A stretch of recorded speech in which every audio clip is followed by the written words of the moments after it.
Hey guys, it's Frito here for your Overwatch. In today's video, I wanted to outline the quickest routes to improving your Overwatch 2 gameplay, how to play the game as every role, and the more you learn about how the game's interconnected, the easier you'll navigate the chaos. Starting out with number 1, rules of engagement. In the 5v5 format, tank picks dictate your entire team's engagement strengths. So whether you're playing as one of these tanks or with them, what you'll be allowed to do and how you should adjust changes pretty dramatically. It'll make more sense as we start to divvy up the tank category. The first one being maybe the hardest one for Overwatch players to learn, the Thicc DPS Tank. This we're going to include Doomfist, Wrecking Ball, Junker Queen, and Roadhog. These picks are almost entirely offense with little to help a teammate. They're going to want to target squishies almost exclusively. They need to aggro in deep, pincer, flank, and dive. Because of this, the rest of their team will need to skirmish to see success, mostly either defending themselves or dodging fights altogether. Key tips to make this style work: ignore the enemy's tank. Dodge them, run past them, get high ground above them, and until you're about to fully lose the game, ignore the objective entirely until you gain a player advantage. Playing with a Thicc DPS tank means you're playing for frags, not objective brawl. If you want to do that, you'll need a tank fit for the job. I'm going to call these next 3 Brawlers: Zarya, Reinhardt, and Orisa. These tanks have the durability to withstand a lot of pressure, and often being focused down is to their benefit because they're really hard to kill. Because of that, they can play the objective and be difficult to vacate from it. But with all that being said though, the rules of ignoring the enemy tank will still apply, because of course, targeting a squishy character will confirm kills faster, and especially if one's out of position, targeting any squishy with a man advantage is stronger than just Wing towards a tank fight that you can't win. But more on that later. The final category I'm going to call protectors, and maybe we'll have a better name for this category of tank eventually, but I think it makes sense for D.Va, Sigma, and Winston. These 3 are best at holding high ground, denying sight lines, and playing the slow game, out-positioning the enemy. You can expect them to be okay at holding the objective, but will need to parry back because they'll lose face-to-face against a Brawler tank. They're instead best at responding to flanks and giving flexible defense to the team. As a teammate playing around a protector-style tank, you'll have a lot of defense to protect you, but that means you'll need to do more of the offensive playmaking. Because while the protector tanks can do damage fine, the rest of the tanks in the game are a bit more direct with their pickoff potential. So that's it for the general rules of thumb, the foundational team comps and how you can expect them to interact, and how you should adjust based on what tank you're playing with, or as. Now we're going to break down some tips for each specific role, starting out specifically with the tank category. Tanks in Overwatch 2 are designed to be hard to kill, against even some of the most damaging things in the game, which means often if you target them as a tank, you're just asking to have a slap fight for eternity without gaining much of an advantage, because both of you easily get healed up with your healers alive. Now there are some things that can kill a tank. Sojourn's Rail Headshot, Sombra hacking and maybe comboed with like an anti-nade, Zenyatta Discord and alternate fire combo maybe gives you the edge. Reaper in some tank matchups can bully over a tank, especially Zarya. Echo's sticky bombs and focusing beam can be enough damage, but most of the time, okay, that's only like a small percentage of the abilities in the game I just mentioned. Most other things just will not have the stats to burst down a tank, which also goes the same for you, of course. When you have your cooldowns, you can extend out, but when in position and 2 healers nearby, you can expect yourself to not die in those situations most of the time. So don't get baited into fighting a tank if they have their cooldowns and healers available. It's a huge bait. The less you do that, the more success you'll see, because you'll force the gameplay towards the squishies, running them over and racking up a ton of eliminations per life. Now, with that being said, there are some tank v tank matchups that will be in your favor, but realistically, the enemy shouldn't stay on that kind of pick, or you're just gonna win anyway. Like Sigma can rock D.Va past her defense matrix, Zarya can beam her, Roadhog can hook Doomfist out of power block, but realistically, even all of that can be played around and requires a mistake from the enemy to allow you to do that to them. So don't expect to land that play unless the enemy makes a mistake. It's acceptable to focus the tank when they waste all their cooldowns and are badly out of position, or when your team has a very strong position already and isn't getting flanked, but that's a lot of conditions to be met. Tip number 3, how to pick good fights. Now, remembering the team comp archetypes and the strengths that they have that we mentioned in the first section, but don't get baited into a fight you can't win. A lot of the tanks have incredible move speed, so it's very easy to get out in front of your team on accident. Make sure you wait for them to get sight lines. Characters like Zenyatta, Ana, and Baptiste don't have the speed to close the distance on you. Make sure they can see the fight that you're trying to take before you go take it. In this clip, my DPS Moira teammate was living in their backline, so I actually had a race to keep up with her, but once she goes down, the rules remain the same. Fighting together with a main healer will always make your tank life easier. This play's kind of clean. Dodging the lava, combining my damage with the Moira orb. That's some good sync if I've ever seen it. Man advantage is actually stronger in Overwatch 2 than it was in 1 because the team comps are less stable. But that makes mobility advantage even better normally because even when both teams have everyone alive, using your mobility to sync up and fight at the same time is the same thing as having man advantage. Make sure you avoid baiting your aggressive teammates. That Genji committing hard in deep is your damage potential, or in this case, my DPS Moira. The benefit of a lot of these faster tanks is they can go in and catch up to feeding teammates like this, or at least play Zarya and give them a bubble. Back to the earlier example when I was playing Junker Queen, it's the same thing in reverse, where the enemy Reinhardt is the biggest thing stopping me from running over his team. But because he wants to go capture the objective, and we know the team fight and the map is more important, we simply just have a man advantage in the entire fight. His engages come out really obvious, he gets slept multiple times, and I'm allowed to run amok on their squishies. So even though Rein is a brawler style tank, him and Junker Queen still have the same objective when it comes to the team fight and getting eliminations. They both want to run in close and carve up the enemy. One's just more offense and one has some defense. There's certain matchups that you can expect to always lose in Overwatch. For example, a Junker Queen will never kill a Zarya at the break of the fight.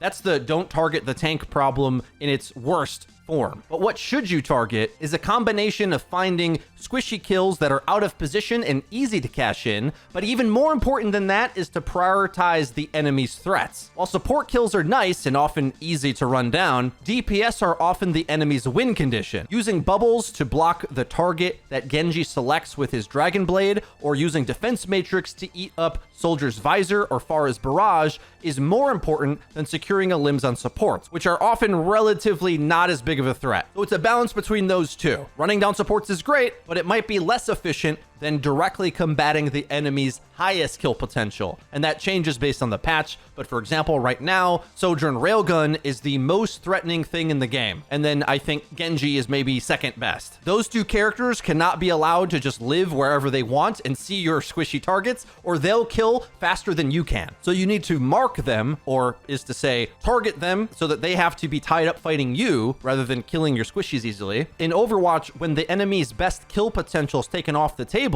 it's amazing how much easier everyone else on your team can function. And okay, fine, you twisted my arm. Before we finish this section, we'll just discuss quickly the few times where your tank can target the enemies. D.Va has some of the best sustained single target damage for any of the tanks, which makes her good against Winston, who is more impressive either cleaving or at range. Although Winston has options to outplay D.Va, he's got to keep away most of the time. And with 5-second leap cooldown, he can still outplay you targeting him too, so don't expect that to be a free win if he positions perfectly. But most tiers, you'll cash that in and you can target him. Sigma can punish D.Va because Accretion Rock does a ton of damage and sets her up for being comboed out of Defense Matrix. We already mentioned Zarya can cook Junker Queen and cleanse all of her lifesteal anyway. That's a free one. A huge misconception that we will debunk in the gameplay you're watching in the background. The enemy tank assumes that just going Zarya will counter D.Va,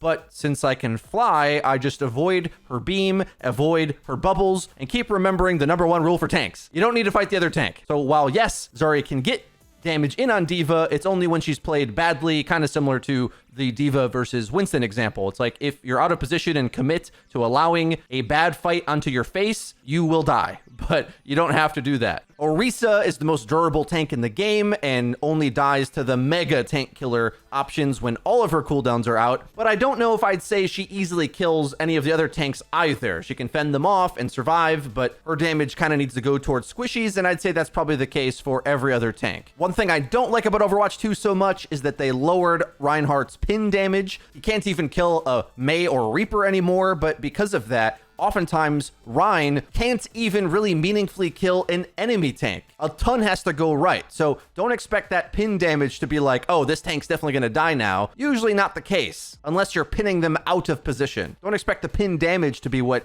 carries eliminating a tank. Next up, we'll talk about the damage roll. We'll go through all the heroes again and give some general damage hero classification, but just remember, this specifically is very broad strokes because damage heroes especially can adjust their playstyles when the situation calls for it. So don't see these rules as set in stone, but more like guidelines. The first role we're going to call poke heroes. Poke heroes are glass cannons that are easily focused down, but pack the biggest punch from range. They want to position around cover, away from the enemy's tank, set up so they can be protected from the enemy's flankers, and then they deal the most damage in the game. They're the easiest to pin down, but have the most consistent damage output. Poke heroes love to use high ground because enemies looking up from the low ground can struggle to see you if you just back away a little bit. The angles of the game allow for the floor for you to turn into natural cover against their sightline. But also, being on high ground gives you a vantage point to see the most exploitable targets, having a higher uptime for damage, and that makes it a lot harder for a low ground poke hero to look up at one that has positional advantage already. But a Widow headshot can change all that, of course. Poke heroes in Overwatch are Ashe, Cassidy, Soldier 76, Sojourn, and even the snipers Hanzo, Widowmaker, and although Bastion and Pharah are a little techie, I think they still fit in this category. Next up, we've got the flanker category. Flankers have the best mobility, but their damage is either straight up lower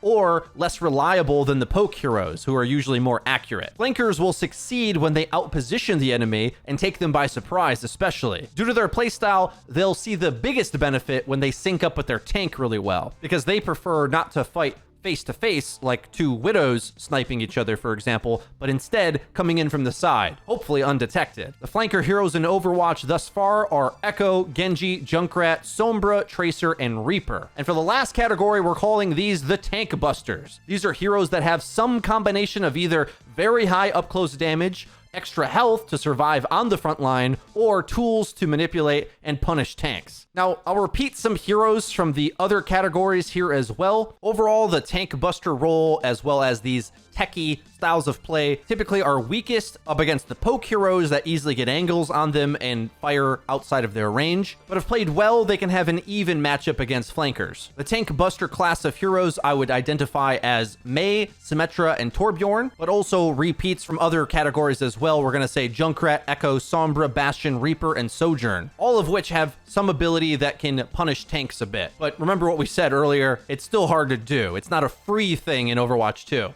It's just these DPS have some tools to do it sometimes. Now, let's get into the tips for the damage roll. Damage is much stronger in Overwatch 2, but you also have a lot more actual responsibility actively all the time. My first easy tip for you is to sync up with your tank and don't fight without them. The tank roll makes a big distraction and offers a lot of damage themselves, and you'll go quite far playing damage just by shooting the same thing that they are. Unless they want to shoot the enemy Orisa, that she never dies. But generally, you can help your tank clean up by syncing around them, remembering, of course, which playstyle they have and what they're strong at doing. But above that, target priority is made an even bigger focus of the damage roll. Remember, of course, the number one priority is the enemy's threats. Soldier 76 is a great example for this. Super underrated pick as well. What you can do as Soldier is, with his accurate rifle, ward off the enemy's DPS, which will stop them from easily advancing and bursting your team. Whether you just injure them or pick them off, either way, forcing them to fight you and diffing them will always make your tank and support line's job easier, because the less the supports have to defend themselves against the damage, the more they can pump resources towards the frontline fight and eventually win it maybe. Now, targeting supports can be sometimes a bit of a bait as well, because if they use cover well, a little bit of poke will be easy for them to shrug off with the new support passive that lets them self-heal while out of combat for a second and a half. But at least you'll zone them for a second, I guess. And they actually give more ult charge than shooting the tank, which there is a reduction in ult generation off of tanks due to one of their passives. I'd say you should target supports if you have a very strong hero matchup against them, and you can all in onto them rather easily without being punished. If Genji goes unmarked by the enemy, you'll find he can crawl all over the backline and do whatever he wants, but the moment the enemy's DPS pick a counter pick that start to aid the supports, then you'll notice they have the tools to survive as long as they're getting help. And if that's the case and you're diving in to too many enemies, maybe try to focus the enemy's DPS instead. Now, a hero selection or hero pool tip for you. While a hero like Genji is really strong right now, overall, I would say the ranged Hitscan characters are the strongest DPS in Overwatch 2, especially as many of the tanks can't protect against their damage at all. So I suggest learning one of the following: Soldier 76, Sojourn, Ashe, Widowmaker, and maybe Cassidy if he ever gets buffed. In Overwatch 2, there's a lot of zippy targets jumping around, and having an accurate weapon on the team to mark mobility heroes as they soar through the sky can do a lot to defend territory, because otherwise they'll just swarm your team and take whatever flanks they want. Hitscan often is the only thing that can stop them from taking ridiculous aggression. But of course, this doesn't mean isolate yourself in a 1v1 against them. Flankers should beat you up close when you're away from your team, but playing close to them means they can peel for you and help you out. So stand on a good sight line that sees where the flanks are coming and ping things down carefully and accurately to at least force the enemy to back up and play together rather than overwhelming you. And due to Hitscan's power to have that exact playstyle is why I would suggest that you avoid going for double flankers. Often players remember a bad game they had against Afara without a Hitscan on their team, but overall I would just say Hitscans are good against everything. And being able to just hold a position with a ranged advantage against a character like Zarya, for example, well, then you can actually see how she does fall, which is to say, headshot her repeatedly before she closes the distance on you. And just existing with a lot of ammo and a lot of poke pressure is going to go a really far way to get the most out of your damage roll. Of course, at the moment, Sojourn is considered an S tier pick, though I wouldn't say she's required for the average player at all. Soldier does everything Sojourn wants to do to like 95% as well, and is way easier to play in my opinion. I'd also say because of the map design and how they play in 5v5, both the old maps and the new maps, especially the push mode, there's just tons of sight lines and high ground that you can stand and have a Kovac session in front of you. Just remember to take these positions between fights. Tech shooters like Valorant have a very useful term that I want to begin using in Overwatch 2, which will help you a lot. It's called post-plant positioning. In those games, it's where you want to set up after the bomb's been planted and you want to defend it. In Overwatch 2, we have this between team fights, but especially when the cart is about to get to an objective checkpoint. Once a team fight ends, look to set up on high ground perches that have a good vantage point over the checkpoint, because don't forget, as a damage player, you're a high value priority target yourself. So you want to avoid playing the objective, because as that retake comes in, the enemy is going to be popping ults, and even without ults, they'll easily want to focus fire you, and all that aggression is going to hit you like a truck. You want to be able to parry back from that, and this tip goes for support squishy players as well, to be honest. Ideally, you'd rather have your most durable characters on the cart, or even nobody on the cart, as that retake comes in. We'll talk more about this when we get to a video about push, but for example, it's very common for the pros to just ignore the objective as soon as the enemy respawns. It's not that cut and dry, obviously, but no, in Overwatch 2 in general, it's very difficult to know who should ever be on the objective, and frankly, only a few subset of brawly, tanky, durable heroes can survive on it without getting overrun. A mobility character that can get off the objective when the fight starts is a good one to leave on the cart until the fight properly starts, because they can escape off it without taking any damage. And unless you are one of those characters, you want to be set up in a post-plant position every single time when you know the enemy is going to be able to touch the cart to stop it before the checkpoint is gained anyway. Last but not least, let's discuss the support category. We'll give two heroes the subcategory of Healbot. This is going to be Brigitte and Mercy. Now, keep in mind, Brigitte is getting reworked, maybe even as early as the mid-season patch. We don't know. We just know a rework is coming. So that might be changing, but for now, these are the two dedicated Healbot characters, and their playstyle is almost entirely defensive. They have a lot of healing and are really good at keeping their squishy teammates alive, but they'll want to parry back from aggression all the time almost. Otherwise, they'll be the easy focus fire target. Mercy typically wants to damage boost a poke character, and Brig likes to fend off flankers from diving them. Either way, they like to play defensive like 90% of the time. And because of their mobility, they have a lot of escapability to stay alive and put up big healing numbers throughout the course of an entire match. Now, the next category we're going to call main healers: Baptiste, Moira, and Ana. Main healer is a term I've never been a fan of, but so many of the community will use it, so you should know it. These are characters with a lot of healing output. Because the heal bots are better at healing a DPS, these have abilities that can give a lot of HP to tanks. But keep in mind, only playing these picks as if they're a heal bot, only to heal, is a noob trap. And you'll want to find offensive playmaking with them, including duels that they can straight up win if you want to rank up. These characters' offense is not to be taken lightly and is going to be required of you to keep yourself alive when something flanks you. The last category of supports, we're going to call these the offensive class. Lucio, Kiriko, and Zenyatta. Zen has the best tank busting of any support because Discord Orb means a tank can actually die, but he's a strong poke hero in general. He's a little different from the other two. Kiriko and Lucio will be best at setting up pincers with their flankers and enabling their tank's aggression by being nimble and flowing in and out of combat. While these three have the lowest healing output, they have some of the best tools to aid in securing a limbs. Also importantly, Lucio and Zenyatta have what's called a defensive ultimate. While their healing sustain is worse for the team in the neutral fight, which is before ults come online, in the ult fight, up against big team wipe ultimates like Dragon Blade, EMP, or Visor, having a defensive ult tucked away around a corner safely to dodge them and come out to save the team is one of the few ways that you can survive these big ultimates and counter them. Now let's get into some support tips. Based on what we reviewed of the different types of supports, you want to make sure to commit to your hero's playstyle. In Overwatch 2, support players can feel like they're easy prey, but that's why you want to permanently be in the correct position for your character, even if your team needs help. Require them to retreat back to you, never chase to help them. If you feel like you need to do that, you probably need to pick a different character, because any support out of position is a free kill in Overwatch 2.